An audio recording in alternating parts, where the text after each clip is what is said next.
Hello, hello. 1, 2, 3, 4, 5. 1, 2, 3, 4. Hi everyone, I'm Meredith Abbott, Culinary Director for Sur La Table, and welcome to On the Table. Today I'll be making a restaurant-style Brussels sprout. This is just jam-packed with flavors, worthy of any meal.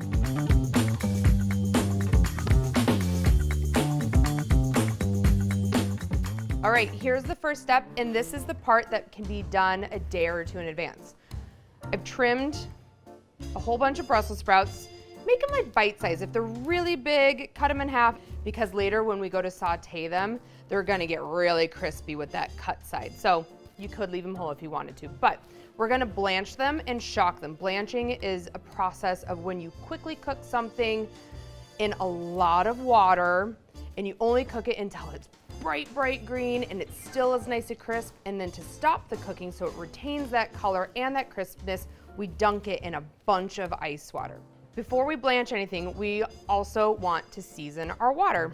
We want it nice and seasoned because that's gonna impart some flavor into the Brussels sprouts. Great, and now, in go your Brussels sprouts. Be very careful. I always like to pour or tip my ingredients in away from me so that if it splashes, it's not coming back and splashing my hands.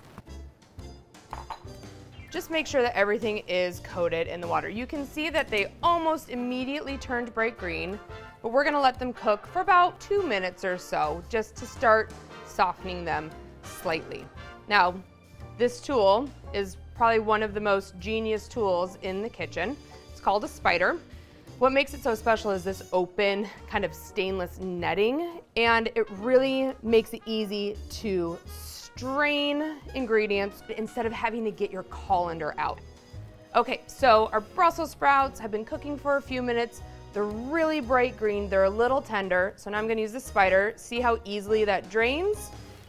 Now into a big bowl of ice water that's called an ice bath. This is gonna stop that cooking process. It's gonna lock in that bright green color and that nice crisp tender texture. And so these are just gonna sit in this ice bath until they're completely cool, probably 3 or 4 minutes. Then I'm going to remove them from this and just dry them really well, either on a towel or in a colander or on a paper towel lined plate. The Brussels sprouts are now draining, and so now it's time to get on with the rest of the recipe, which we start by crisping some bacon. So to a large nonstick skillet, I'm gonna just add some oil already. I'm just gonna warm that up a little bit, and then I'm gonna add the bacon in. This is going to cook until the fat has all rendered and the little bits of the bacon are nice and crispy. So for this recipe, I really love using a stainless steel skillet. They're nice and heavy, especially this one in particular. It has a 5-ply, which means there's 5 layers of different materials like copper, aluminum, and stainless steel sandwiched together. It's going to distribute that heat really well. All right, so the bacon is really nice and crispy. Now I'm going to use fish spatula, or you could use a slotted spoon to remove the bacon. We want to drain off this fat, but we're going to finish cooking our Brussels sprouts in that bacon fat. This is why we call it restaurant style. They use a good amount of fat when they cook. They season things really well, and this is why it's so good. Okay, time for the Brussels sprouts. So I'm gonna carefully add the Brussels sprouts into this hot bacon grease. And I say carefully because we don't want it to splatter.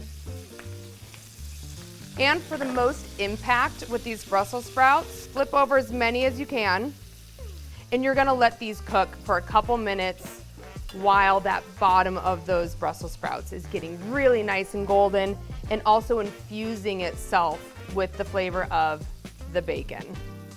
The Brussels sprouts are now ready to go, and now I don't want them to cook any longer, so I'm gonna turn the heat off and we're ready to finish the dish now.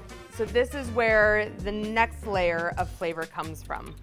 Dijon mustard, sherry vinegar. You can sub apple cider or red wine vinegar if you don't have any sherry vinegar. The fresh thyme, and some lemon zest. Look at that color. Smells amazing, looks amazing, tons of texture. For the grand finale with the crunch, the toasted walnuts, and that crisped bacon right back in the pan. Give it another stir, make sure everything is nice and coated. And now I'm gonna taste just one of these Brussels sprout leaves. Just needs a little bit of salt and a little bit of pepper.